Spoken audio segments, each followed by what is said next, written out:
Welcome to the show. காதை கொடுத்தா கதை சொல்லுவோம். ஷோக்கு போகிறதுக்கு முன்னாடி எல்லோரும் நம்ம சேனலை சப்ஸ்கிரைப் பண்ணிக்கோங்க, பெல் ஐக்கானையும் கிளிக் பண்ணிக்கோங்க. தொடர்ந்து நம்ம ஷோவை பார்த்து ரசிங்க. அத்தை, அது பாபு இல்லை, ஒரு நிமிஷம் இருங்க. பாபு இல்லைனா நீ எனக்கு திருட்டு பயிலாடா? ஐயோ, அது நம்ம சோமு அண்ணன். ஏண்டா எங்களெல்லாம் பார்த்தா உனக்கு எப்படா தெரியுது? அடி வாங்குறதுக்கே வருவியா எங்கள் வீட்டுக்கு? எதுக்குடா எங்கள் வீட்டுக்குள்ளே வந்த? சொல்லுடா. என்ன நீங்களாம் பேசுறது பார்த்தா ஏதோ கடங்காரன் என்ன தொல்லை பண்ணிட்டு துரத்திட்டு வந்த மாதிரியும் அதுக்காக பயந்துட்டு நான் உங்க வீட்டுக்குள்ள நுழைஞ்ச மாதிரியும் இருக்கு. இது பாபுவோட மாஸ்க். பாபுகிட்ட கொடுக்கறதுக்காக நான் வந்தேன். இந்தாப்பா உன்னோட மாஸ்க், ரொம்ப நல்லா இருந்துச்சு போட்டுக்கிட்டது. ரொம்ப தேங்க்ஸ். நான் போயிட்டு வரேன். இரு சோமு, சாப்பிட்டுட்டு போகலாம். வேணாம் சாமி, நான் கிளம்புறது தான் நல்லது. இருப்பா, டீயாவது குடிச்சிட்டு போகலாம். என்ன இன்னைக்கு அக்காவுக்கு பாசம் ரொம்ப பொங்கி வழியுது. அன்னைக்கு ஒன்று அடித்ததுலேருந்து ரொம்ப கஷ்டமாக இருந்துச்சு சோமு. சரி வா, ஒரு டம்ளர் டீயாவது குடிச்சிட்டு போறியா? ஆஹா, இப்படி அருமையா பேசின எங்க அக்கா இவ்வளோ நாள் எங்க போனாங்கன்னே தெரியல. ரொம்ப நாள் ஆச்சுக்கோ நீங்க இப்படிலாம் பேசி. சரி ஓகே, நல்லா இஞ்சி தட்டி போட்டு ஏலக்காய்லாம் போட்டு மசாலா டீயா போட்டு எடுத்துட்டு வாங்க பாப்போம். நீ ஏன்டா சோமு இப்படி ஆயிட்ட? சின்ன வயசுல எவ்வளோ நல்ல பிள்ளையா இருந்தேன், இப்போ நீ ரொம்ப கெட்டு போயிட்ட தெரியுமா? அதுக்கு தான் உங்களை மாதிரி ஆளுங்க கூடலாம் உட்காந்து பேசவே கூடாது. உடனே ஆரம்பிச்சிட்டிங்களே. ஓ நல்லதுக்கு தானப்பா சொல்கிறோம். மசாலா டீ வேற கேட்டுட்டோம்.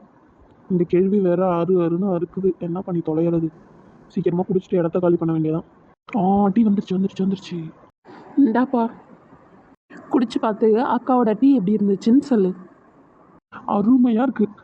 லிட்டரா உள்ளதெல்லாம் போல இருக்கு. அப்படி இருக்கு டீ. சரி, நீங்கள் ஒரு டீ கடை போட்டுருங்களேன். சரிப்பா, ரொம்ப சந்தோஷம். சரி, நான் போயிட்டு வரேன். பாய். அப்பாடா, இன்னைக்கு எப்படியோ கடங்காரட்டேன்னு தப்பிச்சாச்சு. அது எப்படிதான் நம்ம இருக்கிற இடமா தெரிஞ்சு மோப்பம் பிடிச்சி வரானோ தெரியல. சே, அது சரி. அவன் காசு அவன் கேட்குறான், கொடுத்தவன் கேட்க தானே செய்வான். நம்ம தான் எல்லாத்தையும் வெட்டியாக வீணாக்கிட்டோம். சரி, எப்படியாவது அண்ணன்ட்டேருந்து பங்கு பிரித்து வாங்கி சொத்தை வித்தாவது அந்த கடனை அடைச்சிடணும். இப்போ சொன்னியே, இந்த மாதிரி செஞ்சனா நீ உயிரோட இருப்ப. இல்லைன்னு வச்சுக்கோ, என் கையால் தான் உனக்கு சாவு. ஐயோ, திருப்பி மாட்டிக்கிட்டோமா? வணக்கங்கண்ணா. காலையில் மாஸ்க் போட்டது நீ தானே? எனக்கு தெரியாதுன்னு நினச்சிட்டு இருக்கியா? அண்ணே, சும்மா உங்க கூட விளையாடுனே, உங்களுக்கு தெரியுதானே? இப்போ பார்த்தீங்களா, கரெக்டாக நீங்கள் இருக்கிற இடம் தேடி வந்து உட்காந்துருக்கேன். நீ என்ன தேடி வரலடா, நான் தான் உன்னை தேடி வந்து உட்காந்துருக்கேன். இப்போ நீ சொன்ன பார்த்தியா, அந்த மாதிரி உங்கள் அண்ணன்ட்ட சொத்தை எழுதி வாங்கி அதை விற்று எனக்கு எப்படியாவது கடனை அடைக்கிற.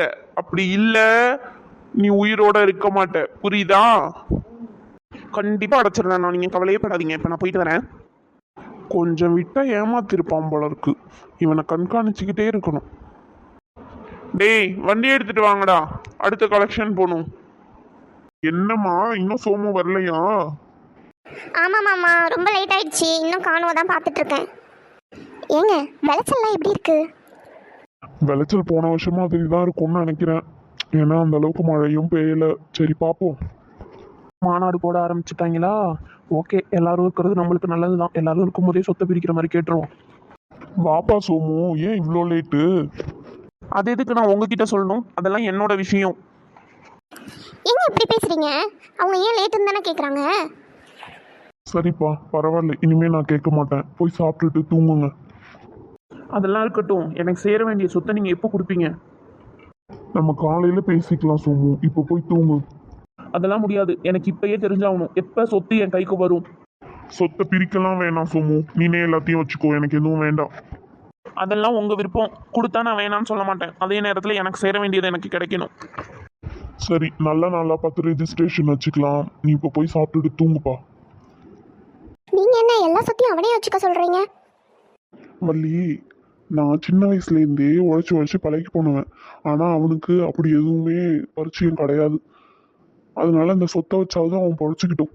நம்ம வேலையை பார்ப்போம். எப்படியும் கடைசி காலத்தில் அவனுக்கு தான் சேரப்போகுது. அதை இப்பயே கொடுத்தா நிம்மதியாக அவனுக்கு தகுந்தாப்புல ஏதாவது தொழில் செஞ்சு பொழைச்சிக்கிட்டோம். நான் அதுக்கு சொல்லலைங்க. அவன் பொறுப்பாக இருந்தால் நீங்கள் எவ்வளோ வேணால் செய்யலாம். இப்போ நீங்கள் கொடுக்குறத அவன் பத்திரமா வச்சுக்கிட்டான்னா பிரச்சனை கிடையாது. அதையும் அவன் இழந்துட்டு நின்னான்னா கஷ்டம். அதுக்காக தான் சொல்கிறேன். அதான் நம்ம பக்கத்துலேயே இருந்து பார்த்துக்க தானே போகிறோம். அப்படி எங்கேயும் கையை விட்டு போயிடாது போ. அவன் பேரில் இருந்தால் அவன் நிம்மதியாக இருப்பான். நம்மளுக்குள்ள சண்டை இல்லாமல் இருக்கும். அவ்வளோதான். சரி, உங்களுக்கு சரின்னு பட்டுச்சுன்னா செய்யுங்க. ஓகே மக்களே, நெக்ஸ்ட் எபிசோடில் நம்மால் சோமு பண்ணுற அலப்பறையை பார்க்க மறந்துடாதீங்க. இப்போ நம்ம சேனலை சப்ஸ்கிரைப் பண்ணிக்கோங்க, லைக் பண்ணுங்க, ஷேர் பண்ணுங்க, கமெண்ட் பண்ணுங்க.